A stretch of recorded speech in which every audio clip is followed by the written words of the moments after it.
Welcome to These Are the Blades of Our Lives, the figure skating show where I talk to you about figure skating like it is drama for our mamas.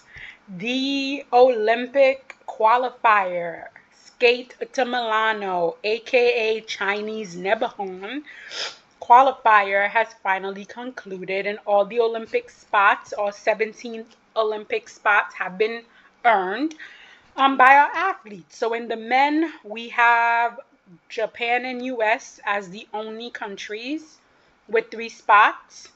2 spots go to France, Italy, Korea.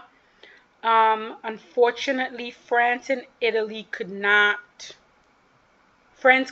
earn that 3rd spot here, unfortunately.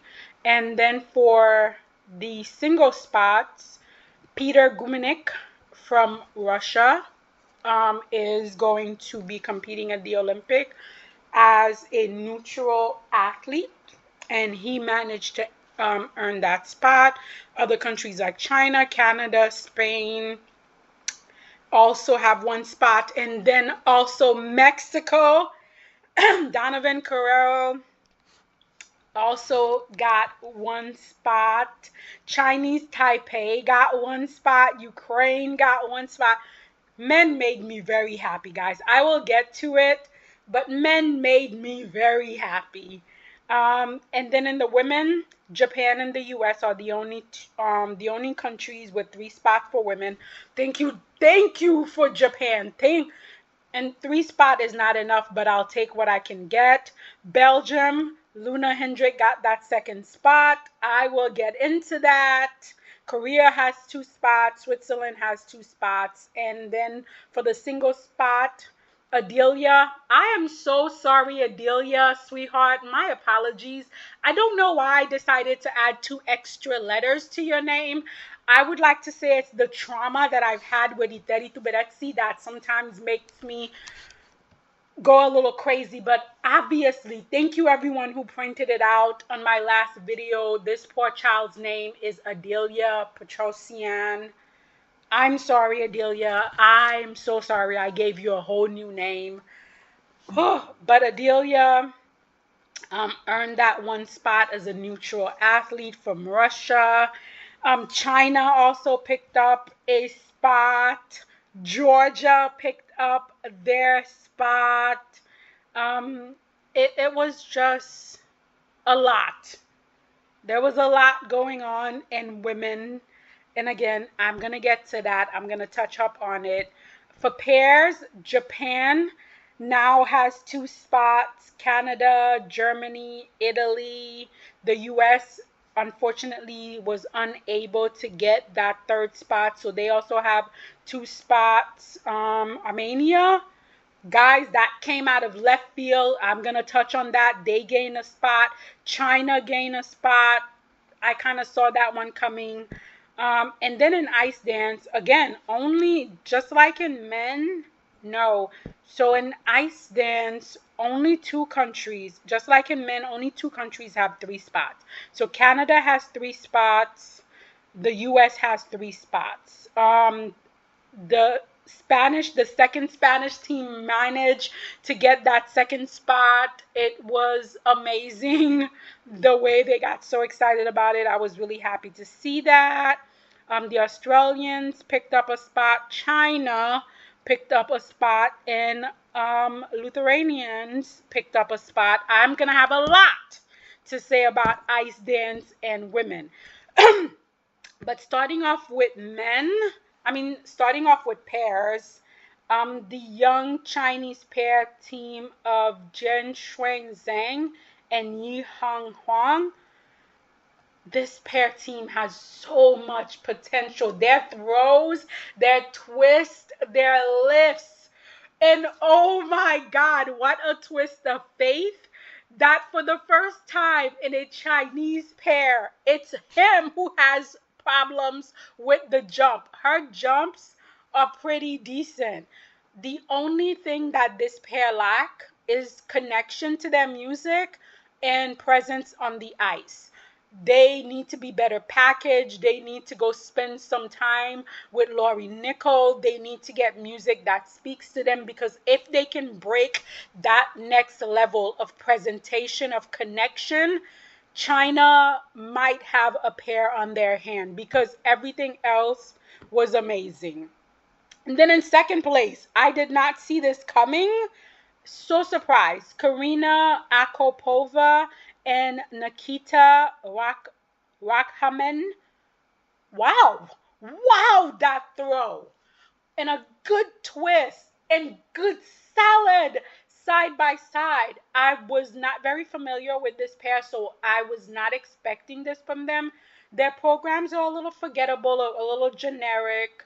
They're very business oriented, getting the job done kind of pair, but boy, do they get the job done.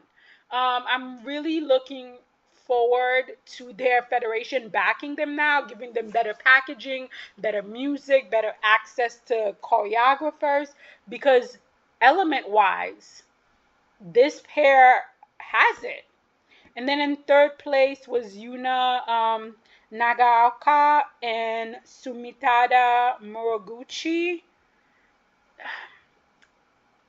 I'm so happy for them that they got this spot, because obviously they've been working so hard towards this gold, but they are a very inconsistent pair. The twist is not as high as some of the other pairs, but then again, they're a lot smaller than some of the other pairs, and their heights are more comparable to each other. So they're about the same height, with her being a little shorter, which means he can't really throw her that high. So their twist is not like amazing.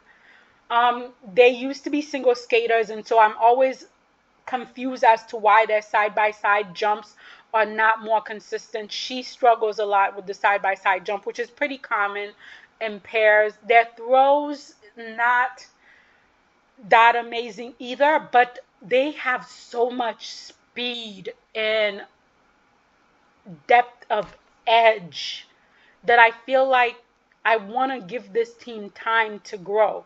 I'm glad they won it here. It was a little messy, but they got the job done. The pair that like I felt so much for them was definitely Kamil Kovalev and Pavel Kovalev. They had the best short program I have seen from them ever. Again, this is a pair that is very tall. She's very tall. He's very tall. They take up a lot of space. They also look like a very mature pair, which I personally like to see. I like to see grown up and figure skating. And they had been struggling with injuries for a couple of seasons, struggling with consistency. And I was just amazed by them coming here and putting down just a solid short program. And they were equally as good in the long program. It was just unfortunately double double. The technical ability just did not match what some of the other skaters were bringing. So that was very unfortunate. And then of course, you know, a lot of people thought that maybe Audrey Shin and Balaz Nagy could have possibly made it into that top 5 to get that third spot for the US, which I had actually seen them compete at the John Nix event, and I honestly thought the US would change to another pair because they didn't really do that great at that event.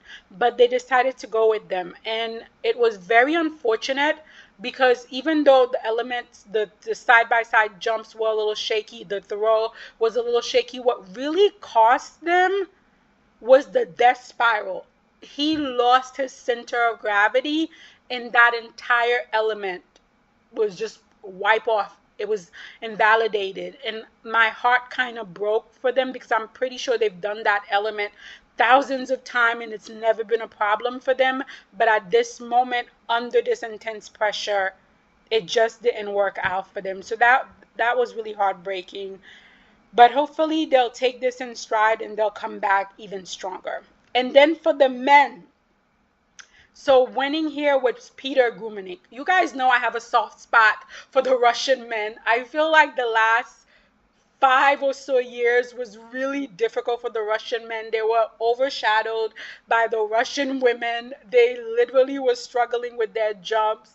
It was a hot mess. They have pulled themselves together. I've watched a lot of the internal Russian competition.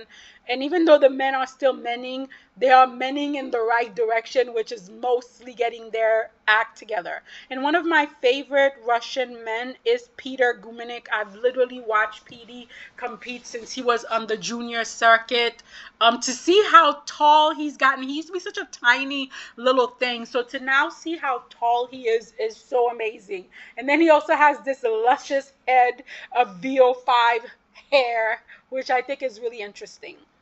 His jumping technique, when he does the jumps right, like he did in the short program, is just solid Russian jump technique. It is just good, pure, solid Russian jump technique.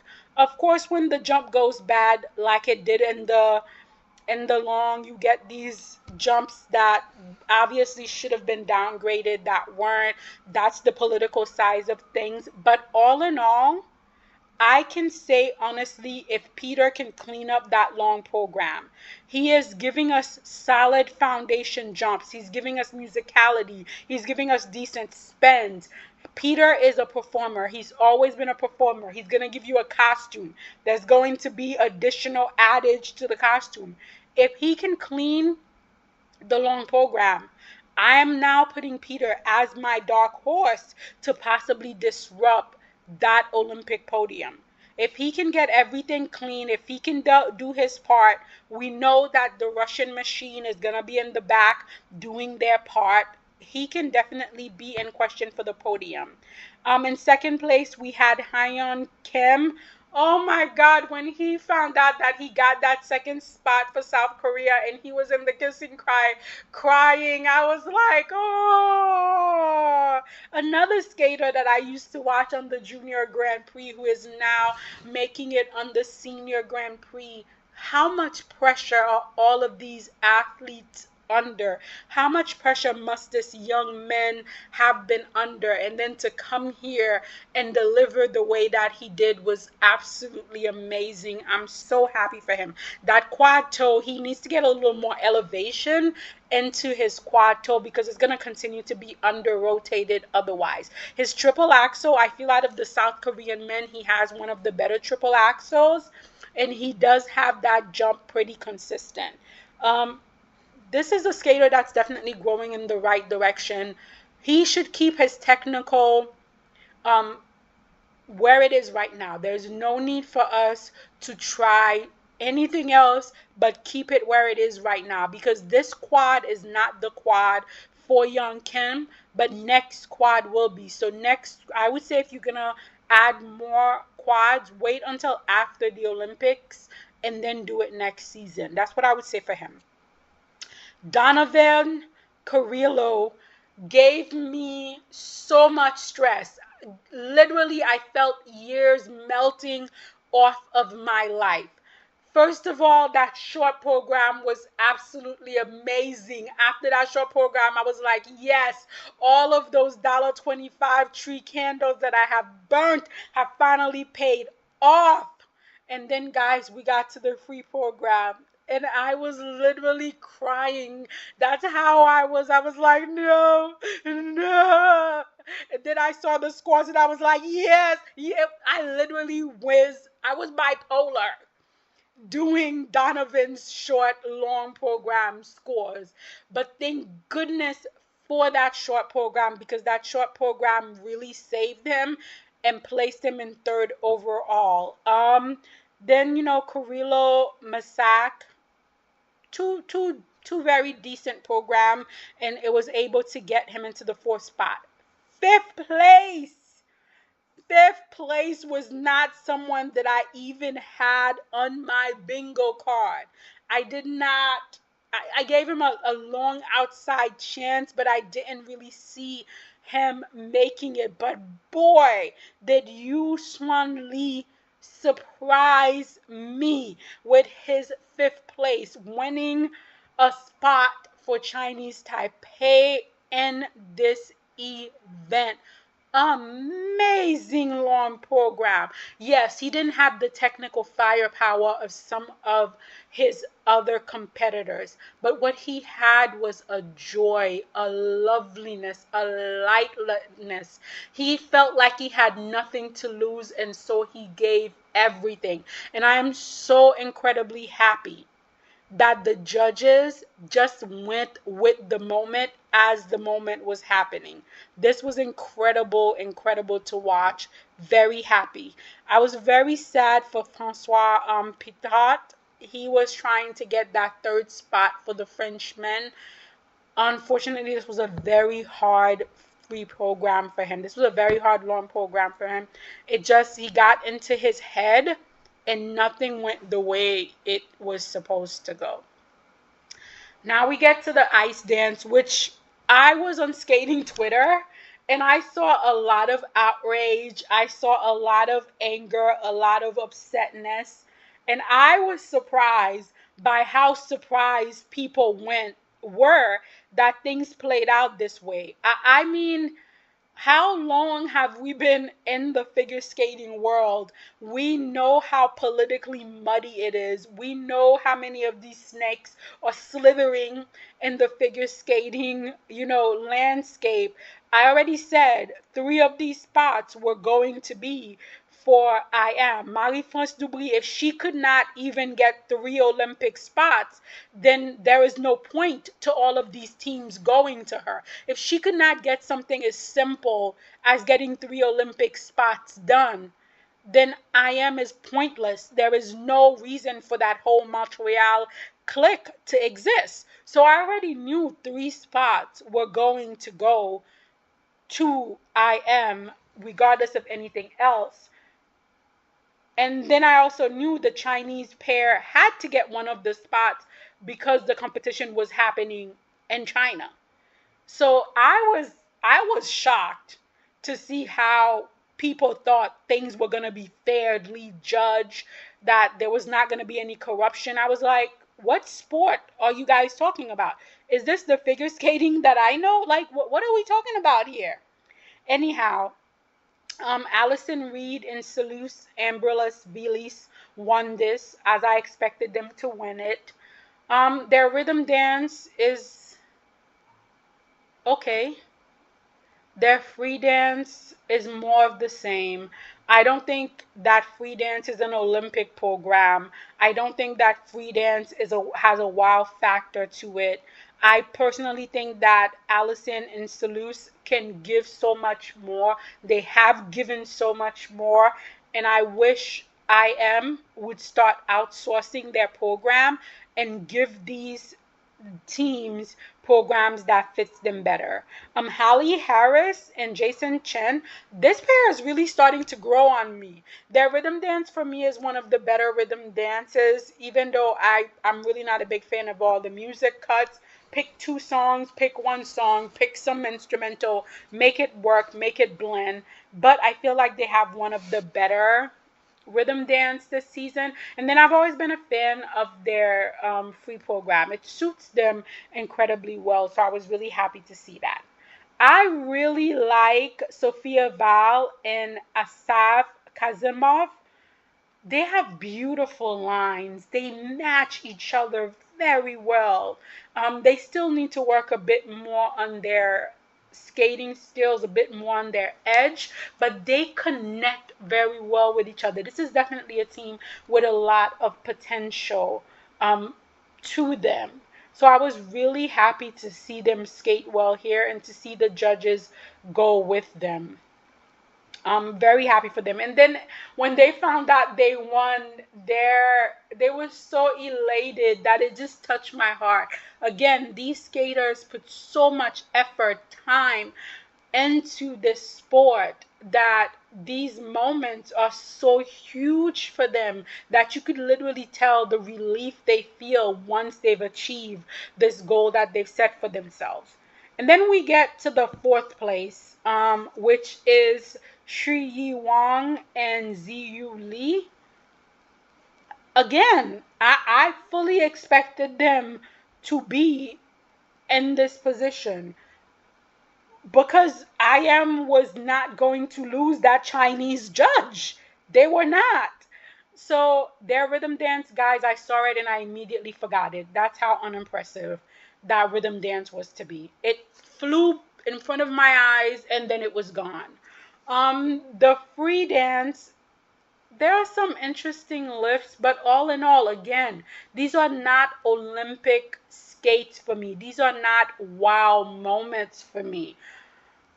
I am. Let us start outsourcing some of these programs because obviously you guys need the help. And then the big controversy was with the fifth place, Mila Rud-Renton and Nikolai Majorov. Yeah, I felt for this team. I felt for this team. I think that I forgot. I had to look at the protocol, and I looked at the protocol, and I think they I forgot what it said, but one of the elements was just invalidated. And I was like, oh my God. They had to find a way.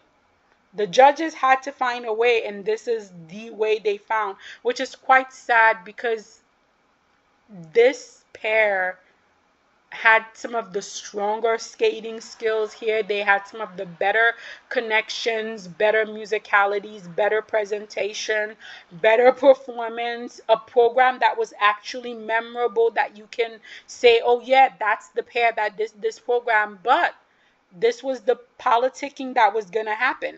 What really shocked me, what really surprised me was what happened to the poor Japanese team. Yuta Yoshida and Masaya Morita. When First of all, they have one of the few rhythm dances that I really like. They have so much fun in that rhythm dance. It makes you want to have fun. Then we got to the free dance and I was like, "Oh my God, this is the best I've ever seen them. They are killing it." They get into the kiss and cry. I'm thinking they're going to be within the 103 to 105 range. I see the 98 and I'm like, what went wrong? I was immediately like, somebody showed me the protocol. And much like the Swiss team, it turns out that one of their elements was invalidated. And I was like, the judges were going to get this done and get it done. They did. But what I'm wondering if everybody is making deals. Because if Finland has two spots, if they give up one of their spots, then the Swedish team would be able to get to still go to the Olympic. And then even though the Japanese team won't be able to compete independently, they'll still be able to compete in the team's competition. So they're still going to the Olympic and they could still get an Olympic medal. They just won't be competing individually. I wonder if some of these federations just made some backdoor deals. Like China made a backdoor deal with Japan. Japan made a backdoor deal with Switzerland. I wonder if there was some backdoor dealing made here to be paid out at a different time. And I know you guys are like, that's a conspiracy theory. This is figure skating. This is figure skating and this is ice dance. All of it is possible. Listen, if China made a deal with Finland and Japan and Switzerland, they could get the job done. Deals could have been made, okay? And then finally we got to the women. The winner here was Adelia Petrosian. Child's correct name is Adelia Petrosian. I'm very sorry I messed up your name. I'm going to tell you. I say what I say about Eteri because she's not a very nice human being. I think she's got evil tendencies and is probably one of Satan's favorites. But what I will say about Eteri is that Eteri's girls have some of the best spins ever. Yes, I know they probably have to sacrifice their hips and their backs for these spins, but if you ever look at an Eteri skater spinning, look directly at the ice and you will see they make some of the smallest circle within their spinning. Like some skaters will start at one piece of the ice and then travel to another piece. There'll be a lot of scratches on the ice as they struggle to change from one position to another. But if you look at any steady skater spinning, none of that is there. They're very stable. They make a small circle. Their position is held very nicely. And Adelia is one of those skaters. Like, all of her spins are incredibly well centered. The position is held. It's fast, a lot of speed. Just the spins are amazing. I'm so happy that they did not try to force this child to do a quad. I felt that way before I found out that she was injured, and then knowing that she was competing here while injured, I was like, thank goodness they're only letting her do triples and a double axel. And I hope to just let her keep that set up for the entire season, because you're going to break another child for a piece of junk metal. And I don't get the appeal to that. Right here at her state, her triples were rotated. You know, I was counting those rotations in the air. They were a little wonky, but all of the rotations were done in the air. The Michael Jackson program is awful. I understand Adelia was injured. They didn't have a lot of time for her to learn a new program. Absolutely understandable. Completely the right decision. She now has a lot of time before the Olympic come. They need to give that child a new short program, because that Michael Jackson program is awful. It was awful when they first gave it to her, and it is awful now. From the packaging to the dance move to the choreography to the endless leg kicks to the endless crossover, every part of it is awful. The long program is a little more palatable. That's what I will say. In second place here was Anastasia Gabanova. Again, you guys know I have a soft spot for Gabanova. Was it 2 seasons ago? 2 seasons ago, I think. Gabanova gave us a Bollywood theme program, and I rammed poor Anastasia to the ground. She was wearing this beige colorless dress that I didn't like. She had no face. She was giving us no energy. I was telling her like she should not do Bollywood. I think someone shared my video with Anastasia Gabanova, and Anastasia was like, you know what? I'm going to shove your words down your throat. And shove my words down my throat, Anastasia did at this competition. She now has a new Bollywood theme program. She came to this competition to eat from head to toe. That outfit was like, I have money and I spent my money. That is a Bollywood outfit. I was here for it. She was giving us face. She was giving us emotion. Her jumps, which are prone to under rotation, she did the best she could at this competition. I would have had her in first place, but that is neither here or there. And then her long program, the back of that dress is so interesting with the two figures. She came this season to tell me, shut your mouth. Don't you be talking about me. And I love it. I love it. Snap, snap, snap. Anastasia Gabanova for coming back strong, well packaged, and getting the job done here. I enjoyed that short program, and I enjoyed the long program. I'm hoping Gabanova eats it this season and shows me at every competition how wrong I was about her. Love when a skater proves me wrong. So Luna Hendricks was third here. Again, we do not understand the level of pressure that is on these skaters, these athletes. It's with Adelia being injured, with Luna coming back from injury. These skaters are going through so much. And as somebody who's a complete punk ass, who is still fighting with HR to get workers' comp for a paper cut, because that's my level of pain tolerance, I have the utmost respect for these skaters, for these athletes, for these human beings. Now, just because I criticize certain aspect of their skating does not in any way take away from the respect that I have for these skaters or how much I admire them. Luna Hendricks, coming back from what she's coming back, did an amazing job here. However, that short program is the same short program that we've seen from Luna for, I would say, the past 3 seasons. It's it's Miami Club Party Girl Luna. It's a very familiar, very safe box that Luna usually puts herself in. There is no growth, there is no depth. We know what it is, we get what it is.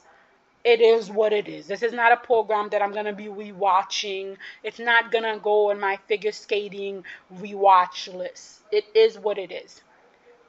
The judges already had their 3 top spots picked, and nothing that happened on the ice was going to change that. And that is just the politicking of figure skating. Honestly, given the errors that Luna made in that short program, she should have been 6th place. She should have been in 6th place. Minimum 6th place after that short program. However, the judges were incredibly generous to Luna, and she found herself in 3rd place after the short program. She had an incredible comeback in the long program. Again, coming back from injury, this is the best that I've seen Luna Hendricks in a while. She was determined. She was going to fight to save every jump. You saw the determination in her. Having said that, and it was pointed out in some of my comments, and I know this, Luna tends to under-rotate her jumps. And she always needs a generous tech caller to get the job done. And that has not changed. Again, I do not feel like her long program is an Olympic program. It's not wowing me. But what I will say is that Luna has the ability to sell you anything and everything. This girl has that it factor. She has the ice presence. She can give you face for days. Miss D would be happy with her level of face. It's just that the materials that she's being given are completely within her comfort zone, and that is not allowing for her to grow, in my opinion, as a skater. And then in 4th place was Victoria Safonova. Her jump technique out of all the women that were competing at this event is literally the best. She has some of the most sound jump technique. The problem is she's got no ice presence. She's a very bland, forgettable skater. And I'm not saying this about her as a person. I don't know her as a person. This is only a critique from what I see from her on the ice. She does not emote. She doesn't connect with the music. She doesn't connect to the audience. She doesn't sell the packaging that she's being given. Honestly, if we can like merge her with Luna Hendricks, like get all of the packaging, all of the it factor of Luna Hendricks and combine it with Victoria's jumps, that would just be amazing. So even though I watched her and I was amazed by the fact that she had the best jump technique of all the women competing here, I honestly could not tell you what her programs were about. That's how forgetful, they were. I'm sorry. The final and 5th spot went to Ruyang Zhang. Oh, this is a young skater that I felt so bad for. To have to get that Olympic spot at home, the amount of pressure she must have been under is unbelievable. And again, you could tell the relief and the kiss and cry having gotten the job done. Her jumps she's another under rotating jump skater, but her spins are really nice. Her ice presence is lovely. Her skating skills are going to continue to grow over the years. She's got character. There's something there that makes her memorable, that makes you want to root for her. There's a lot of things that do need to be worked on, but I feel like there's a solid foundation to draw from. And then finally, my heart was broken. Josephine Taljagad is not going to the Olympics. Josephine, all of that candle. Maybe I should have gone to Bath and Beyond and got me some of those $5 candles. Oh my God, that was like the most devastating heartbreak for me. But hopefully we'll see her, at European, we'll see her at Worlds following the Olympics. But I was so devastated. But all in all, that was my take on how Chinese Nebelhorn went down. Um, and how the spots got played. Yes, figure skating is very political. It always has been and it always will be. And I don't see that changing. But you guys let me know. I know that the regular Nebelhorn is happening this week. So I may do a prediction video and a recap on it.